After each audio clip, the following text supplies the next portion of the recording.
ನಮಸ್ಕಾರ, ನ್ಯೂಸ್ ಎಟ್ 4ಗೆ ಸ್ವಾಗತ. ನಾನು ನವಿತಾ ಅಜಯ್. ಪಂಚರಾಜ್ಯ ಚುನಾವಣೆಗೆ ಇವತ್ತು ದಿನಾಂಕ ಘೋಷಣೆಯಾಗುವ ಸಾಧ್ಯತೆ ಇದ್ದು, ಪಶ್ಚಿಮ ಬಂಗಾಳ, ತಮಿಳುನಾಡು, ಕೇರಳ, ಅಸ್ಸಾಂ, ಪುದುಚೇರಿಯ ವಿಧಾನಸಭೆ ಚುನಾವಣೆಗೆ ದಿನಾಂಕ ಫಿಕ್ಸ್ ಆಗುವ ಸಾಧ್ಯತೆ ಇದೆ. ಕೆಲವೇ ಹೊತ್ತಿನಲ್ಲಿ ಚುನಾವಣಾ ಆಯೋಗ ಸುದ್ದಿಗೋಷ್ಠಿಯನ್ನ ನಡೆಸಿ ಪಂಚ ರಾಜ್ಯದ ಚುನಾವಣೆಗೆ ದಿನಾಂಕವನ್ನ ಫಿಕ್ಸ್ ಮಾಡುವ ಸಾಧ್ಯತೆ ಇದೆ, ಮುಹೂರ್ತವನ್ನ ಫಿಕ್ಸ್ ಮಾಡುವ ಸಾಧ್ಯತೆ ಇದೆ. ಪಶ್ಚಿಮ ಬಂಗಾಳ, ತಮಿಳುನಾಡು, ಕೇರಳ, ಅಸ್ಸಾಂ, ಪುದುಚೇರಿ ಈ ಒಂದು ರಾಜ್ಯಗಳ ಚುನಾವಣೆಗೆ ಇನ್ನು ಕೆಲವೇ ಹೊತ್ತಿನಲ್ಲಿ ದಿನಾಂಕ ಫಿಕ್ಸ್ ಆಗುವ ಸಾಧ್ಯತೆ ಇದೆ. 5 ರಾಜ್ಯಗಳ ವಿಧಾನಸಭೆಗೆ ಚುನಾವಣಾ ದಿನಾಂಕವನ್ನ ನಿಗದಿ ಮಾಡ್ತಾರೆ. ಈ ಹಿನ್ನೆಲೆಯಲ್ಲಿ ಆ ಒಂದು ವಿಚಾರವನ್ನ ಕೂಡ ಈಗ ಸುದ್ದಿಗೋಷ್ಠಿ ನಡೆಸಿ ಚುನಾವಣಾ ಆಯೋಗ ಹೇಳುವ ಸಾಧ್ಯತೆ ಇದೆ. ಪಶ್ಚಿಮ ಬಂಗಾಳದಲ್ಲಿ 6 ರಿಂದ 7 ಹಂತಗಳಲ್ಲಿ ಚುನಾವಣೆ ನಡೆಯುವ ಸಾಧ್ಯತೆ ಇದೆ. ತಮಿಳುನಾಡಿನಲ್ಲಿ ಒಂದೇ ಹಂತದಲ್ಲಿ ಚುನಾವಣೆ ನಡೆಯುವ ಸಾಧ್ಯತೆ ಇದ್ದು, ಅಸ್ಸಾಂನಲ್ಲಿ 2 ರಿಂದ 3 ಹಂತಗಳಲ್ಲಿ ಚುನಾವಣೆ ನಡೆಯುವ ಸಾಧ್ಯತೆ ಇದೆ. ಇನ್ನು ಕೇರಳದಲ್ಲಿ 1 ರಿಂದ 2 ಹಂತಗಳಲ್ಲಿ ಚುನಾವಣೆ ನಡೆಯುವ ಸಾಧ್ಯತೆ ಇದ್ದು, ಪುದುಚೇರಿಯಲ್ಲಿ ಒಂದೇ ಹಂತದಲ್ಲಿ ಚುನಾವಣೆ ನಡೆಯುವ ಸಾಧ್ಯತೆ ಕೂಡ ಇದೆ. ಇನ್ನು ಕೆಲವೇ ಹೊತ್ತಿನಲ್ಲಿ ಈಗಾಗಲೇ ಎಲೆಕ್ಷನ್ ಕಮಿಷನ್ ಚುನಾವಣಾ ದಿನಾಂಕವನ್ನ ಫಿಕ್ಸ್ ಮಾಡುವ ಸಾಧ್ಯತೆ ಇದೆ, ದಿನಾಂಕವನ್ನ ನಿಗದಿ ಮಾಡುವ ಸಾಧ್ಯತೆ ಇದೆ. ಹಾಗಾಗಿ ಈ ಪಂಚ ರಾಜ್ಯಗಳಿಗೆ ಯಾವಾಗ ಚುನಾವಣೆ ನಿಗದಿಯಾಗತ್ತೆ ಅನ್ನುವಂತಹ ಕುತೂಹಲ ಇದೆ. ಕೆಲ ಹೊತ್ತಲ್ಲೇ ಮಹತ್ವದ ಸುದ್ದಿಗೋಷ್ಠಿಯನ್ನ ಚುನಾವಣಾ ಆಯೋಗ ನಡೆಸಲಿದ್ದು, ಈ ಪಂಚ ರಾಜ್ಯಗಳ ಚುನಾವಣೆಗೆ ಮುಹೂರ್ತ ಫಿಕ್ಸ್ ಆಗಲಿದೆ. ಕೆಲವು ಕಡೆಗಳಲ್ಲಿ 2 ರಿಂದ 3 ಹಂತಗಳಲ್ಲಿ ಚುನಾವಣೆ ನಡೆಯುವಂತಹ ಸಾಧ್ಯತೆ ಇದ್ರೆ, ಇನ್ನು ಕೆಲವು ರಾಜ್ಯಗಳಲ್ಲಿ ಒಂದೇ ಹಂತದಲ್ಲಿ ಚುನಾವಣೆ ಮುಗಿಯುವಂತಹ ಸಾಧ್ಯತೆ ಇದೆ.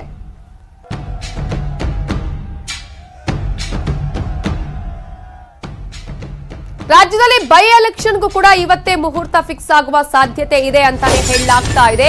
1 ಲೋಕಸಭೆ 3 ವಿಧಾನಸಭೆ ಎಲೆಕ್ಷನ್ಗೆ ಇವತ್ತೇ ದಿನಾಂಕ ನಿಗದಿಯಾಗುವಂತಹ ಎಲ್ಲಾ ಸಾಧ್ಯತೆಗಳು ಕೂಡ ಇದೆ ಅಂತಾನೆ ಹೇಳಲಾಗ್ತಾ ಇದೆ. ಕೆಲ ಹೊತ್ತಲ್ಲೇ ಕೇಂದ್ರ ಚುನಾವಣಾ ಆಯೋಗ ಸುದ್ದಿಗೋಷ್ಠಿಯನ್ನ ನಡೆಸಲಿದ್ದು, ಕರ್ನಾಟಕದಲ್ಲಿ ನಡೀತಾ ಇರುವಂತಹ ಬೈ ಎಲೆಕ್ಷನ್ಗೂ ಕೂಡ ಇವತ್ತೇ ದಿನಾಂಕ ಫಿಕ್ಸ್ ಆಗತ್ತಾ ಅನ್ನುವಂತಹ ಒಂದು ಕುತೂಹಲ ಇದೆ. ಬೆಳಗಾವಿ ಲೋಕಸಭಾ ಕ್ಷೇತ್ರದ ಬೈ ಎಲೆಕ್ಷನ್ಗೆ ದಿನಾಂಕ ಫಿಕ್ಸ್ ಆಗತ್ತಾ? ಜೊತೆಗೆ ಸಿಂದಗಿ, ಮಸ್ಕಿ, ಬಸವ ಕಲ್ಯಾಣಕ್ಕೂ ಇವತ್ತೇ ಮುಹೂರ್ತ ಫಿಕ್ಸ್ ಆಗುವ ಸಾಧ್ಯತೆ ಇದೆ. ಅಂಗಡಿ ನಿಧನದಿಂದ ತೆರವಾಗಿದೆ ಬೆಳಗಾವಿಯ ಲೋಕಸಭಾ ಕ್ಷೇತ್ರ. ಆ ಒಂದು ಕ್ಷೇತ್ರಕ್ಕೂ ಕೂಡ ದಿನಾಂಕ ಫಿಕ್ಸ್ ಆಗುವ ಸಾಧ್ಯತೆ ಇದೆ. ಎಂಸಿ ಮನಗುಳಿ ನಿಧನದಿಂದ ಸಿಂದಗಿ ವಿಧಾನಸಭಾ ಮತಕ್ಷೇತ್ರ ಇದ್ದು, ಶಾಸಕ ನಾರಾಯಣರಾವ್ ನಿಧನದಿಂದ ತೆರವಾಗಿದೆ ಬಸವ ಕಲ್ಯಾಣ ಕ್ಷೇತ್ರ. ಶಾಸಕ ಸ್ಥಾನಕ್ಕೆ ರಾಜೀನಾಮೆ ಕೊಟ್ಟಿದ್ದು ಮಸ್ಕಿಯ ಶಾಸಕರಾಗಿದ್ದ ಪ್ರತಾಪ್ ಗೌಡ ಪಾಟೀಲ್ ಅವರು. ಸೊ ಆ ಒಂದು ಕ್ಷೇತ್ರ ಕೂಡ ತೆರವಾಗಿದೆ. ಹಾಗಾಗಿ 1 ಲೋಕಸಭಾ ಕ್ಷೇತ್ರ 3 ವಿಧಾನಸಭಾ ಕ್ಷೇತ್ರಗಳಿಗೆ ಬೈ ಎಲೆಕ್ಷನ್ ನ ದಿನಾಂಕ ಕೂಡ ಇವತ್ತೇ ಫಿಕ್ಸ್ ಮಾಡುವಂತಹ ಸಾಧ್ಯತೆ ಇದೆ ಅಂತಾನೆ ಹೇಳಲಾಗ್ತಾ ಇದೆ. ಚುನಾವಣಾ ಆಯೋಗ ಸುದ್ದಿಗೋಷ್ಠಿಯನ್ನ ನಡೆಸಿ ಈ ಒಂದು ಕ್ಷೇತ್ರಗಳಿಗೂ ಕೂಡ ದಿನಾಂಕವನ್ನ ಇವತ್ತೇ ಇಡ್ತಾರೆ, ಇವತ್ತೇ ಫಿಕ್ಸ್ ಆಗತ್ತೆ ಅನ್ನುವಂತಹ ಕುತೂಹಲ ಇದೆ. ಮಾಹಿತಿಗಳು ಕೂಡ ಕೇಳಿ ಬರ್ತಾ ಇದೆ. ಸಿಂದಗಿ, ಮಸ್ಕಿ, ಬಸವ ಕಲ್ಯಾಣದ ಜೊತೆಗೆ ಬೆಳಗಾವಿ ಲೋಕಸಭಾ ಕ್ಷೇತ್ರಕ್ಕೆ ಯಾವಾಗ ಎಲೆಕ್ಷನ್ ನಡೆಯುತ್ತೆ ಅನ್ನೋದಕ್ಕೆ ಇವತ್ತು ಚುನಾವಣಾ ಆಯೋಗ ಉತ್ತರವನ್ನ ಕೊಡುತ್ತಾ, ಇದಕ್ಕೆ ಇವತ್ತು ದಿನಾಂಕ ಫಿಕ್ಸ್ ಆಗತ್ತಾ ಅನ್ನೋದನ್ನ ನೋಡ್ಬೇಕಾಗತ್ತೆ. ಜೊತೆಗೆ ಸಂಜೆ ದಿನಾಂಕವನ್ನ ಘೋಷಣೆ ಮಾಡಲಿದೆ ಚುನಾವಣಾ ಆಯೋಗ.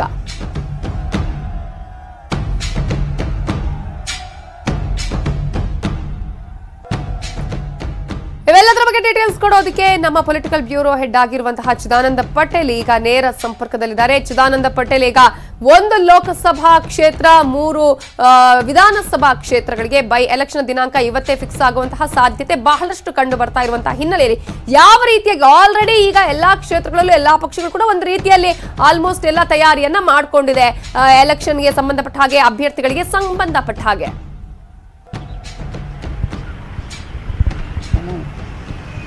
ನವಿತಾ ಜನ್, ಇವತ್ತು ಸಂಜೆ 4:30 ದೆಹಲಿಯಲ್ಲಿ ಕೇಂದ್ರ ಚುನಾವಣಾ ಆಯೋಗದ ಮುಖ್ಯಸ್ಥರು ಮಹತ್ವದ ಪತ್ರಿಕಾಗೋಷ್ಠಿಯನ್ನು ಕರೆದಿದ್ದಾರೆ. ಪಂಚರಾಜ್ಯಗಳ ಚುನಾವಣೆ ಘೋಷಣೆ ಜೊತೆಗೆ ಕರ್ನಾಟಕದಲ್ಲಿ 3 ವಿಧಾನಸಭಾ ಉಪಚುನಾವಣೆ ಮತ್ತು 1 ಲೋಕಸಭಾ ಉಪಚುನಾವಣೆ ಸಂಬಂಧಪಟ್ಟ ಹಾಗೆ ದಿನಾಂಕವನ್ನು ಘೋಷಣೆ ಮಾಡುವ ಸಾಧ್ಯತೆ ಇದೆ. ಇದರ ಬೆನ್ನಲ್ಲೇ ಈಗಾಗಲೇ ಕಳೆದ 1 ತಿಂಗಳಿಂದ ಕೂಡ ಮ್ಯಾರಥಾನ್ ಸಭೆಗಳನ್ನು ನಡೆಸಿರ್ತಕ್ಕಂಥ ಬಿಜೆಪಿ ಮತ್ತು ಕಾಂಗ್ರೆಸ್ ತಮ್ಮ ಅಭ್ಯರ್ಥಿಗಳನ್ನು ಈಗಾಗಲೇ ಒಂದು ಮೊದಲ ಹಂತದಲ್ಲಿ ಆಯ್ಕೆ ಮಾಡಿಕೊಂಡಿದ್ದಾರೆ. ಹಾಗಾಗಿ ಪ್ರಮುಖವಾಗಿ ಬೆಳಗಾವಿ ಲೋಕಸಭಾ ಉಪಚುನಾವಣೆ ಅದು ಬಿಜೆಪಿಯ ಸುರೇಶ್ ಅಂಗಡಿಯವರಿಂದ ತೆರವಾಗಿರುವಂಥದ್ದು. ಹಾಗಾಗಿ ಬಿಜೆಪಿ ಮತ್ತೆ ಅಲ್ಲಿ ಆ ಕ್ಷೇತ್ರವನ್ನು ಉಳಿಸ್ಕೊಳ್ಳಲಿಕ್ಕೆ ಶತಾಯಗತಾಯ ಪ್ರಯತ್ನವನ್ನು ಮಾಡ್ತಿದೆ. ಈ ಎಲ್ಲದರ ನಡುವೆ ಕೂಡ ಕೈಗಾರಿಕಾ ಸಚಿವ ಜಗದೀಶ್ ಶೆಟ್ಟರ್ ಅವರನ್ನ ಬೆಳಗಾವಿ ಲೋಕಸಭೆ ಉಪಚುನಾವಣೆಗೆ ನಿಲ್ಲಿಸಬೇಕಂತೇಳಿ ಪಕ್ಷದೊಳಗೆ ಚರ್ಚೆ ಆಗ್ತಿದೆ. ಈ ಇದರ ಜೊತೆಗೆ ಸುರೇಶ್ ಅಂಗಡಿಯವರ ಪುತ್ರಿ ಡಾಕ್ಟರ್ ಶ್ರದ್ಧಾ ಅಂಗಡಿಯವರನ್ನು ಕೂಡ ನಿಲ್ಲಿಸಬೇಕಂತೇಳಿ ಮಾತುಕತೆ ನಡೆದಿದೆ. ಇದರ ಜೊತೆಗೆ ವಿಧಾನ ಪರಿಷತ್ ಸದಸ್ಯ ಮಹಾಂತೇಶ್ ಕವಟಗಿಮಠ ಹೆಸರು ಕೂಡ ಕೇಳಿ ಬರ್ತಿರುವಂಥದ್ದು. ಅಲ್ಲದೆ ಪ್ರಮುಖವಾಗಿ ಮಹಾಂತೇಶ್ ಕವಟಗಿಮಠ ಪರವಾಗಿ ಪಂಚಮಸಾಲಿ ನಾಯಕರುಗಳು ಅವರ ಪರವಾಗಿ ಬ್ಯಾಟಿಂಗ್ ಮಾಡ್ತಿದ್ದಾರೆ ಅಂತ ಕೂಡ ಹೇಳಲಾಗ್ತಿದೆ. ಹಾಗಾಗಿ ರಮೇಶ್ ಜಾರಕಿಹೊಳಿ ಬೆಳಗಾವಿ ಜಿಲ್ಲಾ ಉಸ್ತುವಾರಿ ಸಚಿವರಾಗಿದ್ದರಿಂದ ರಮೇಶ್ ಜಾರಕಿಹೊಳಿ ಶಿಲ್ಪಾ ಎಂಬುವರ ಹೆಸರನ್ನು ಕೂಡ ಮುನ್ನೆಲೆಗೆ ತಂದಿದ್ದಾರೆ ಅಂತ ಮಾತು ಕೂಡ ಕೇಳಿ ಬಂದಿದೆ. ಇನ್ನು ಮತ್ತೊಂದು ಕಡೆ ನಾವು ಬಸವ ಕಲ್ಯಾಣಕ್ಕೆ ಬಂದರೆ, ಬಸವ ಕಲ್ಯಾಣ ವಿಧಾನಸಭಾ ಉಪಚುನಾವಣೆಯಲ್ಲಿ ಈಗಾಗಲೇ ಬಿಜೆಪಿಯಲ್ಲಿ ಬಹಳಷ್ಟು ಜನ ಆಕಾಂಕ್ಷಿಗಳಿದೆ. ಆರಂಭದಲ್ಲಿ ಮುಖ್ಯಮಂತ್ರಿಗಳ ಪುತ್ರ ಬಿ.ವೈ. ವಿಜೇಂದ್ರ ಅವರು ಎಲ್ಲೊಂದು ಕಡೆ ಬಸವ ಕಲ್ಯಾಣ ಉಪಚುನಾವಣೆಗೆ ನಿಲ್ತಾರೆ ಎಂಬ ಮಾತು ಕೂಡ ಕೇಳಿ ಬಂದಿತ್ತು. ಅಲ್ಲದೆ ಅಲ್ಲಿಂದಲೇ ಕೂಡ ಅವರ ರಾಜಕೀಯ ಭವಿಷ್ಯವನ್ನು ಹುಡ್ಕೊಳ್ತಾರೆ ಎಂಬ ಮಾತು ಕೂಡ ಕೇಳಿ ಬಂದಿತ್ತು. ಆದರೆ ಇದೀಗ ಬಸವ ಕಲ್ಯಾಣದಲ್ಲಿ ಮೂವರು ಆಕಾಂಕ್ಷಿಗಳ ಹೆಸರು ಕೂಡ ಕೇಳಿ ಬಂದಿದೆ. ಅಲ್ಲದೆ ಮಾಜಿ ಶಾಸಕರಾಗಿರ್ತಕ್ಕಂಥ ಎಂ.ಜಿ. ಮೂಳೆ ಹೆಸರು ಕೇಳಿ ಬಂದಿದೆ ಮತ್ತು ಮಾಜಿ ಶಾಸಕರಾಗಿರ್ತಕ್ಕಂಥ ಭಗವಂತ ಕುಮಾರ್ ಅವರ ಹೆಸರು ಕೇಳಿ ಬಂದಿದೆ. ಈ ಎಲ್ಲದರ ನಡುವೆ ಕೂಡ ಅಲ್ಲಿ ಮರಾಠಿಗರೊಬ್ಬರನ್ನ ನಿಲ್ಲಿಸಬೇಕೆಂಬ ಮಾತು ಕೂಡ ಕೇಳಿ ಬಂದಿದೆ. ಇನ್ನು ಇತ್ತ ಮಸ್ಕಿಗೆ ಬಂದರೆ, ಮಸ್ಕಿ ಆಪರೇಷನ್ ಕಮಲದ ಮುಖಾಂತರ ಬಿಜೆಪಿ ಕೈ ಹಿಡಿದಂಥ ಪ್ರತಾಪ್ಗೌಡ ಪಾಟೀಲ್ ಅವರಿಗೆ ಟಿಕೆಟ್ ಫಿಕ್ಸ್ ಆಗಿರುವಂಥದ್ದು. ಆದರೆ ಈ ಹಿಂದೆ ಬಿಜೆಪಿಯ ನಾಯಕ ಆಗಿದ್ದಂಥ ಪ್ರತಾಪ್ಗೌಡ ಪಾಟೀಲ್ ಅವರು ಕಾಂಗ್ರೆಸ್ನಿಂದ ಸ್ಪರ್ಧೆ ಮಾಡಿದ ಸಂದರ್ಭದಲ್ಲಿ ನಿಂತಿದ್ದಂಥ ಬಸವರಾಜ್ ತುರಿವಾಳ್ ಇದೀಗ ಕಾಂಗ್ರೆಸ್ನ ಅಭ್ಯರ್ಥಿ ಆಗುವ ಎಲ್ಲ ಸಾಧ್ಯತೆ ಇದೆ. ಈಗಾಗಲೇ ಬಸವರಾಜ್ ತುರಿವಾಳ್ ಜೊತೆ ಪ್ರದೇಶ ಕಾಂಗ್ರೆಸ್ ಸಮಿತಿ ಅಧ್ಯಕ್ಷ ಡಿ.ಕೆ. ಶಿವಕುಮಾರ್ ಮತ್ತು ವಿಪಕ್ಷ ನಾಯಕ ಸಿದ್ದರಾಮಯ್ಯ 2 ಸುತ್ತಿನ ಮಾತುಕತೆಯನ್ನು ನಡೆಸಿದ್ದಾರೆ. ಮತ್ತೊಂದು ಕಡೆ ಇತ್ತೀಚೆಗಷ್ಟೇ ನಿಧನ ಆಗಿರ್ತಕ್ಕಂಥ ಮಾಜಿ ಸಚಿವ ಜೆಡಿಎಸ್ನ ಎಂ.ಸಿ. ಮನಗೂಳಿಯವರ ಕ್ಷೇತ್ರಕ್ಕೆ ಕೂಡ ಬಿಜೆಪಿ ಕೂಡ ಈಗಾಗಲೇ ಅಭ್ಯರ್ಥಿ ಆಯ್ಕೆ ಮಾಡೋ ಸಂಬಂಧಪಟ್ಟಕ್ಕೆ ಚರ್ಚೆ ನಡೆಸಿದೆ. ಒಂದು ಕಡೆ ಡಿ.ಸಿ.ಎಂ. ಲಕ್ಷ್ಮಣ ಸವದಿ ಅವರನ್ನ ಸಿಂದಗಿಯಲ್ಲಿ ನಿಲ್ಲಿಸಬೇಕು, ಆ ಮುಖಾಂತರ ಅವರಿಗೆ ಎಂ.ಎಲ್.ಎನ ಮಾಡಬೇಕು ಅನ್ನೋದು ಕೂಡ ಬಿಜೆಪಿ ಒಳಗೆ ನಡೆತಿರುವಂಥ ಚರ್ಚೆ. ಅದರ ಜೊತೆಗೆ ಈಗಾಗಲೇ ಅಲ್ಲಿ ಮಾಜಿ ಶಾಸಕರಾಗಿರ್ತಕ್ಕಂಥ ಬಸವರಾಜ್ ಬೂಸ್ನರು ಕೂಡ ಅಲ್ಲಿ ಆಕಾಂಕ್ಷಿಯಾಗಿದ್ದಾರೆ. ಇನ್ನು ಕಾಂಗ್ರೆಸ್ನಿಂದ ಇಬ್ಬರ ಹೆಸರು ಕೂಡ ಕೇಳಿ ಬರ್ತಿದೆ. ಒಂದು ಕಡೆ ಇಂಡಿ ಕ್ಷೇತ್ರದ ಮಾಜಿ ಶಾಸಕರಾಗಿರ್ತಕ್ಕಂಥ ರವಿಕಾಂತ್ ಪಾಟೀಲ್ ರವರ ಹೆಸರು ಕೇಳಿ ಬರ್ತಿದೆ. ಯಾಕಂತ ಹೇಳಿದ್ರೆ ಸಿಂದಗಿ ಕ್ಷೇತ್ರ ಈ ಹಿಂದೆ ಇಂಡಿ ಕ್ಷೇತ್ರಕ್ಕೆ ವ್ಯಾಪ್ತಿಗೆ ಬಂದಂಥ 3 ಹೋಬಳಿಗಳು ಸಿಂದಗಿ ಕ್ಷೇತ್ರಕ್ಕೆ ಸೇರಿದ್ರಿಂದ ರವಿಕಾಂತ್ ಪಾಟೀಲ್ ರವರು ಸ್ಪರ್ಧೆ ಮಾಡಿದ್ರೆ ಅಲ್ಲಿ ಗೆಲುವು ಸುಲಭ ಆಗುತ್ತೆ ಅನ್ನೋದು ಕೂಡ ಕಾಂಗ್ರೆಸ್ನ ಲೆಕ್ಕಾಚಾರ ಆಗಿದೆ. ಇದರ ನಡುವೆ ಜೆಡಿಎಸ್ನಿಂದ ಸ್ಪರ್ಧೆ ಮಾಡಲಿಕ್ಕೆ ಎಲ್ಲೊಂದು ಕಡೆ ಒಲ್ಲೆ ಎಂದಿರ್ತಕ್ಕಂಥ ಮನಗೂಳಿ ಪುತ್ರ ಅಶೋಕ್ ಮನಗೂಳಿ ಕೂಡ ಕಾಂಗ್ರೆಸ್ನ ಕತೆ ತಟ್ಟಿದ್ದಾರೆ. Navita Jain. Okay, thank you Chidanand Patel ಡೀಟೇಲ್ಸ್ಗೆ.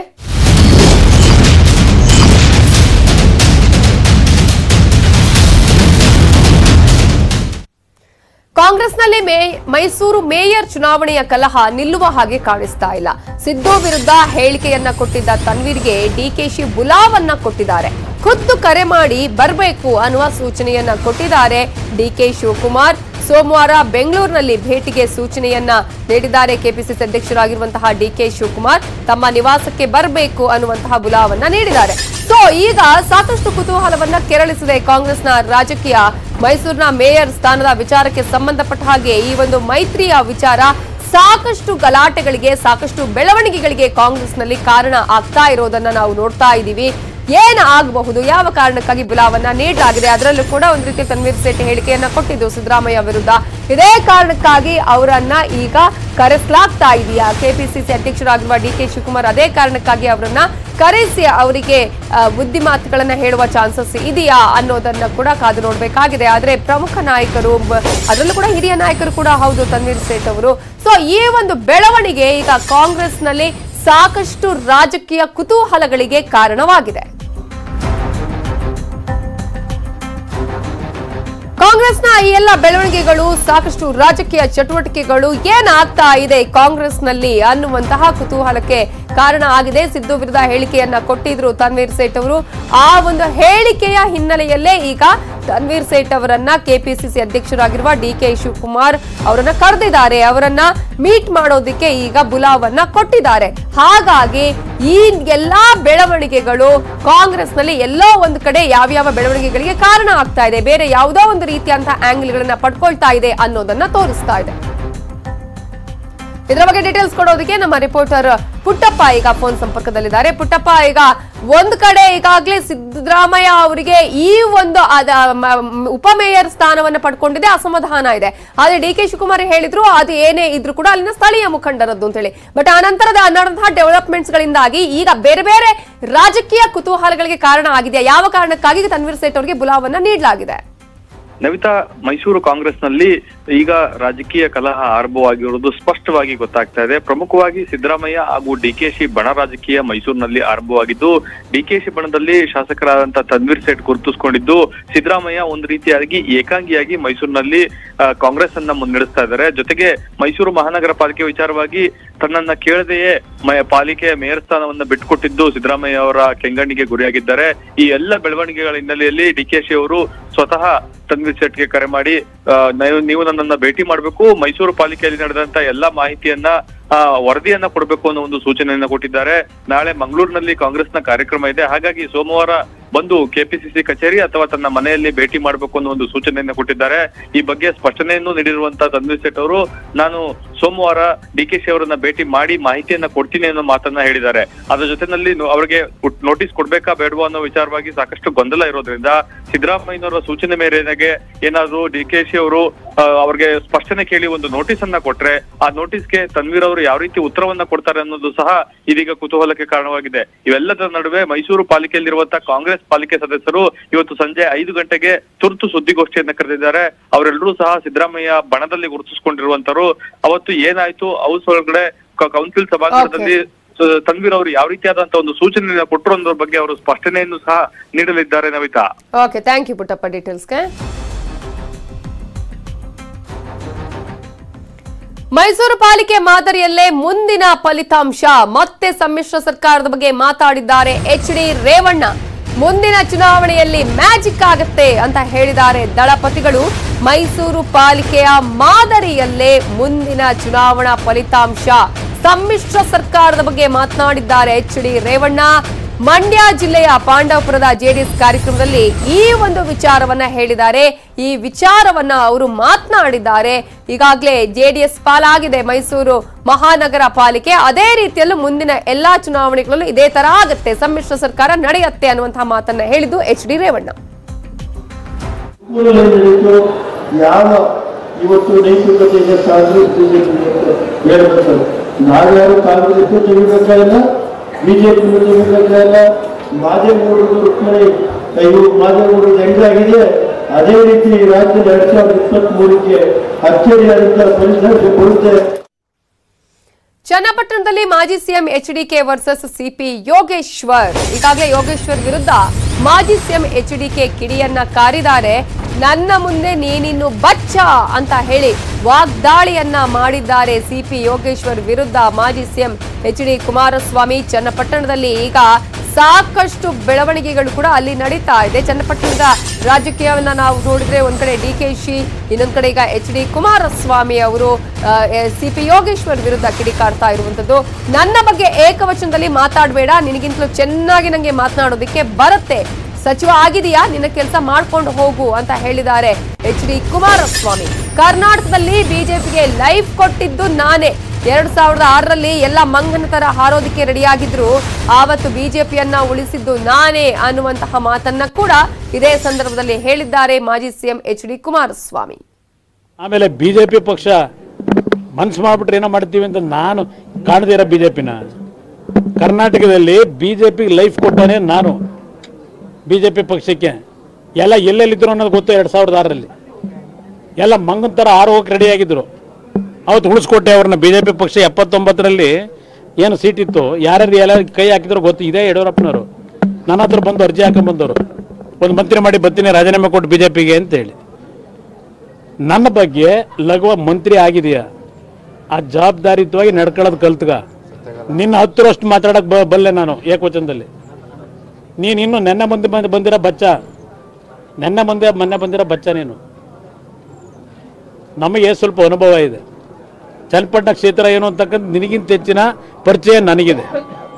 ಅದರಿಂದ ಈ ಲಘುವಾಗಿ ಮಾತಾಡೋದಿದೆಯಲ್ಲ ಪಾಪ, ಅದೇನೋ ಒಂದು ನಿನ್ನ ಆಕ್ರೋಶದಲ್ಲಿ ನೀನು ಆ ಲಘುವಾಗಿ ಮಾತಾಡೋದ್ರಿಂದ ನನಗೆ ಇನ್ನೂ ಓಟ್ ಹೆಚ್ಚಾಯ್ತದೆ ಹೊರತು ಇಲ್ಲಿ ಈ ಕ್ಷೇತ್ರದಲ್ಲಿ ಕಡಿಮೆ ಆಗೋದಿಲ್ಲ.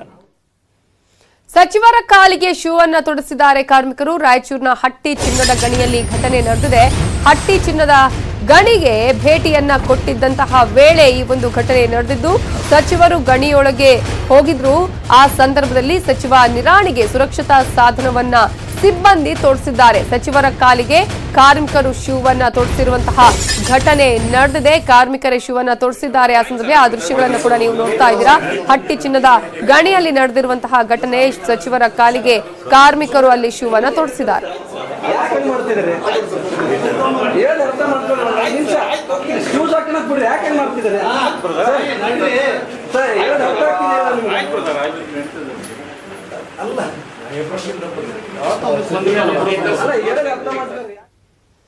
ಗ್ರಾಹಕನ ಸೋಗಿನಲ್ಲಿ ಬಂದು ಮೊಬೈಲ್ ಅನ್ನ ಕಳ್ಳ ಕದ್ದಿದ್ದು, ಮೊಬೈಲ್ ಕದ್ದು ಶೋರೂಮ್ ನಿಂದ ಓಡಿ ಹೋಗಿದ್ದಾನೆ ಕಳ್ಳ. ಕೊಡಗಿನ ಕುಶಾಲನಗರದ ಮೊಬೈಲ್ ಮಳಿಗೆಯಲ್ಲಿ ಈ ಘಟನೆ ನಡೆದಿದೆ. ಈತ ಗ್ರಾಹಕನ ಸೋಗಿನಲ್ಲಿ ಬರ್ತಾನೆ, ಆ ನಂತರ ಮೊಬೈಲ್ ಅನ್ನು ಕದ್ದು ಅಲ್ಲಿಂದ ಎಸ್ಕೇಪ್ ಆಗಿದ್ದಾನೆ. ಕಳ್ಳನನ್ನ ಬೆನ್ನಟ್ಟಿ ಹಿಡಿದಿದ್ದಾರೆ ಸಾರ್ವಜನಿಕರು. ಕುಶಾಲನಗರ ಪೊಲೀಸರಿಗೆ ಈಗಾಗಲೇ ಈ ಕಳ್ಳನನ್ನ ಒಪ್ಪಿಸಿದ್ದಾರೆ. ಆರೋಪಿ ರಾಜಿಕ್ ಮೊಬೈಲ್ ಕಳ್ಳನ ಕರಾಮತ್ತು ಸಿಸಿಟಿವಿ ಕ್ಯಾಮೆರಾದಲ್ಲಿ ಸೆರೆಯಾಗಿದೆ. ಗ್ರಾಹಕರ ಸೋಗಲ್ಲಿ ಬರ್ತಾನೆ, ಮೊಬೈಲ್ ಅನ್ನ ನೋಡ್ತಾನೆ, ಅಲ್ಲಿಂದ ನೇರವಾಗಿ ಆತ ಅಲ್ಲಿಂದ ಓಡ್ ಹೋಗಿ ಎಸ್ಕೇಪ್ ಆಗುವಂತ ಪ್ರಯತ್ನ ಮಾಡ್ತಾನೆ. ಆದ್ರೆ ಸಾರ್ವಜನಿಕರು ಬಿಡೋದಿಲ್ಲ. ಆತನನ್ನ ಹಿಡಿದು ಈಗಾಗಲೇ ಪೊಲೀಸರಿಗೆ ಒಪ್ಪಿಸಿದ್ದಾರೆ. ಈ ಒಂದು ಕಳ್ಳನ ಕರಾಮತ್ತು ಕೂಡ ಸಿಸಿಟಿವಿಯಲ್ಲಿ ಈಗ ಸೆರೆಯಾಗಿರೋದನ್ನ ನೋಡ್ತಾ ಇದ್ದೀರಿ. ಆ ಒಂದೇ ಒಂದು ಕ್ಷಣದಲ್ಲಿ ಆತ ಮೊಬೈಲ್ ಅನ್ನ ನೋಡಿ ಅಲ್ಲಿಂದ ನೇರವಾಗಿ ಓಡ್ ಹೋಗ್ತಾನೆ. ಅಲ್ಲೇ ಇದ್ದಂತಹ ಸಾರ್ವಜನಿಕರು ಜೊತೆಗೆ ಅಂಗಡಿಯ ಸಿಬ್ಬಂದಿ ಕೂಡ ಅಲ್ಲಿ ಹೋಗಿ ಆತನನ್ನ ಹಿಡಿಯುವ ಪ್ರಯತ್ನವನ್ನ ಮಾಡ್ತಾರೆ. ಮೇಡ್ ಇನ್ ಚೀನಾ ವಸ್ತುಗಳೇ ಕಾಣಿಸ್ತವೆ. ಆದ್ರೆ ಪ್ರಧಾನಿ ನರೇಂದ್ರ ಮೋದಿಯವರ ಪರಿಶ್ರಮದಿಂದ ಈಗ ಎಲ್ಲಾ ಕಡೆ ವೋಕಲ್ ಫಾರ್ ಲೋಕಲ್ ಆಗಿದೆ. ಸ್ಥಳೀಯರೇ ಎಲ್ಲಾ ವಸ್ತುಗಳ ತಯಾರಿಕೆಗೆ ಮುಂದಾಗಿದ್ದಾರೆ. ಇದೇ ತರ ಆಟಿಕೆಗಳ ತಯಾರಿ ಹಾಗೂ ಮಾರುಕಟ್ಟೆಯೂ ವಿಸ್ತರಿಸಿಕೊಳ್ತಾ ಇದೆ.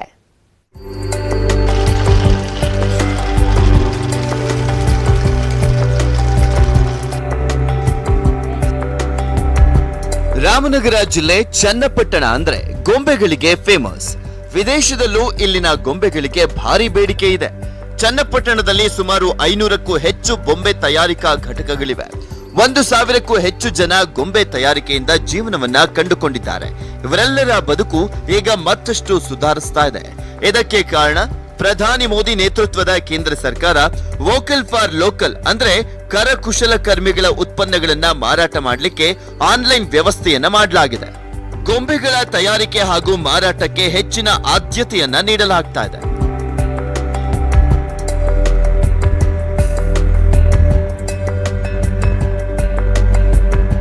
ಈಗ ಒಂದು ತಿಂಗಳು 2 ತಿಂಗಳಿಂದ ಸ್ವಲ್ಪ ಚೇತರಿಕೆ ಕಾಣ್ತಾ ಇದೆ. ಈಗ ನಮ್ಮ ದೇಶದ ಪ್ರಧಾನಮಂತ್ರಿ ಆದವರು ನಮ್ಮ ಚನ್ನಪಟ್ಟಣ ಟಾಯ್ಸ್ನ ಬೊಂಬೆ ತಯಾರಕರನ್ನ ಎಲ್ಲರನ್ನೂ ಗುರುತಿಸಿ ಮತ್ತು ರೈಲ್ವೆ ಸ್ಟೇಷನ್ ಹತ್ರ ಪ್ರತಿಯೊಂದು ರೈಲ್ವೆ ಸ್ಟೇಷನ್ ಹತ್ರ ಇಡೀ ದೇಶದಲ್ಲಿ ಒಂದು ಮಾರುಕಟ್ಟೆ ಸೌಲಭ್ಯ ಮತ್ತು ಅದನ್ನು ವಸ್ತು ಪ್ರದರ್ಶನ ಮತ್ತು ಮಾರುಕಟ್ಟೆ ಸೌಲಭ್ಯ ಎರಡೂ ಕೂಡ ಒದಗಿಸಿದ್ದಾರೆ ದೇಶದ ಪ್ರಧಾನಮಂತ್ರಿ ಆದವರು. ಅದು ಭಾಳ ಸಂತೋಷ ಖುಷಿ. ಇದೆಲ್ಲ ಈಗ ಡೆಲ್ಲಿಲಿ ವಸ್ತು ಪ್ರದರ್ಶನ ಮೇಳ ಆಗಿರೋದು, ಇಲ್ಲೆಲ್ಲ ಸಣ್ಣ ಪುಟ್ಟ ಎಲ್ಲರೂ ಇಲ್ಲಿ ಅದನ್ನು ಗುಡಿ ಕೈಗಾರಿಕೆ ಮಾಡ್ಕೊಂಡು ಜೀವನ ನಡೆಸ್ತಾ ಇರುವಂಥದ್ದು. ಬೆಂಗಳೂರು ಮೈಸೂರು ಹೆದ್ದಾರಿಯ ಚನ್ನಪಟ್ಟಣದ ಟಾಯ್ಸ್ ಶೋರೂಮ್ಗಳಲ್ಲಿ ಬೊಂಬೆ ಖರೀದಿ ಭರಾಟೆ ಜೋರಾಗಿದೆ.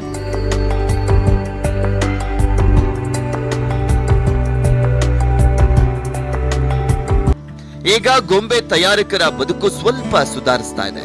ವ್ಯಾಪಾರಸ್ಥರ ಕಷ್ಟ ದೂರವಾಗುತ್ತಿದೆ.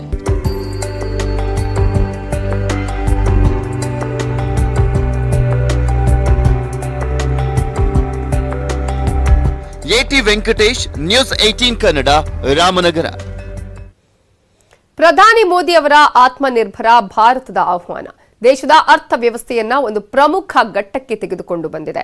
ನೆಟ್ವರ್ಕ್ 18 ಇನಿಷಿಯೇಟಿವ್ ಹಾಗೂ ಐಟಿಸಿ ಪ್ರಸ್ತುತಪಡಿಸುವ ವಿಶೇಷ ಅರ್ಪಣೆ ಸ್ವಾಭಿಮಾನ್ ಭಾರತ್ ದೇಶದ ಆತ್ಮನಿರ್ಭರ್ ಭಾರತಕ್ಕೆ ಉದಾಹರಣೆಯಾಗುವಂತಹ ವಿಶೇಷ ಕಥೆಗಳನ್ನು ನಿಮ್ಮ ಮುಂದೆ ಇಡ್ತಾ ಇದೆ. ಇವತ್ತಿನ ವಿಶೇಷ ವರದಿಯಲ್ಲಿ ಐಐಟಿ ಪದವೀಧರರೊಬ್ಬರು ಮಾಲಿನ್ಯದ ವಿರುದ್ಧ ವಿನೂತನ ಹಾಗೂ ಕಡಿಮೆ ಖರ್ಚಿನಲ್ಲಿ ಯಾವ ರೀತಿ ಪರಿಹಾರ ಕಂಡುಕೊಂಡಿದ್ದಾರೆ ಅನ್ನೋದನ್ನ ನೋಡೋಣ.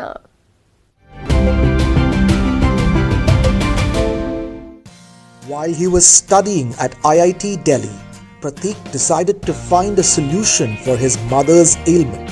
To him, the fight against air pollution was personal. Basically, I belong from Rajasthan, specifically from Bikaner, where sandstorm is a problem. And my mother being a severe asthmatic, it emerged in my mind that why not there is something that simply sticks onto your nasal orifice, doesn't cover your mouth, and doesn't go inside your nostrils as well, and cleans all the particles which are there in the air. So a concept of nasofilters emerged. The Naso filter costs just 10 rupees per piece, and it's not conspicuous. Unlike the rather large traditional face masks, users simply have to cover their nostrils with the nearly transparent filter and wear it for up to 8 hours. Up till now, we have sold more than 1 million pieces of our product. That includes our supply in India, that includes our supply to China, countries like Vietnam. In UAE also, we have been able to supply our product into huge quantity. Naso Filters is helping Indians guard themselves against pollution and breathe free the Swabhiman way.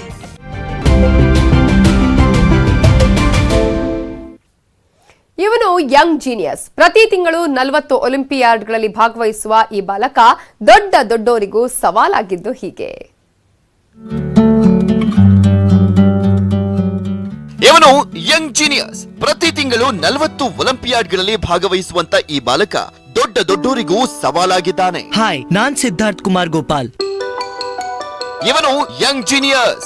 Maths ನಿಂದ ಹಿಡಿದು astrophysics ವರೆಗೂ ಈತ master. 2019-20 international maths olympiad ಗೆದ್ದ genius. ನೀವು ಚರ್ಚೆ ಮತ್ತು elocution ನಲ್ಲಿ ನಿಪುಣರು. Yes sir. ನೀವು ಎಸ್ಸೇನು ಬರೀತೀರಿ.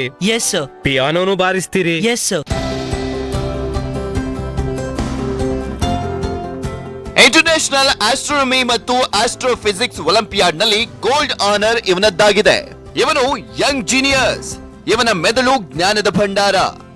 12 ವರ್ಷದ ವಯಸ್ಸಲ್ಲಿ ಜ್ಞಾನದ ಭಂಡಾರ ಇವರು. ಅಮೆರಿಕದ ಜಾನ್ ಹಾಪ್ಕಿನ್ಸ್ ಸೆಂಟರ್ನ ಪರೀಕ್ಷೆಯಲ್ಲಿ ಹೈ ಆನರ್ಸ್ ಪಡೆದಿದ್ದಾನೆ.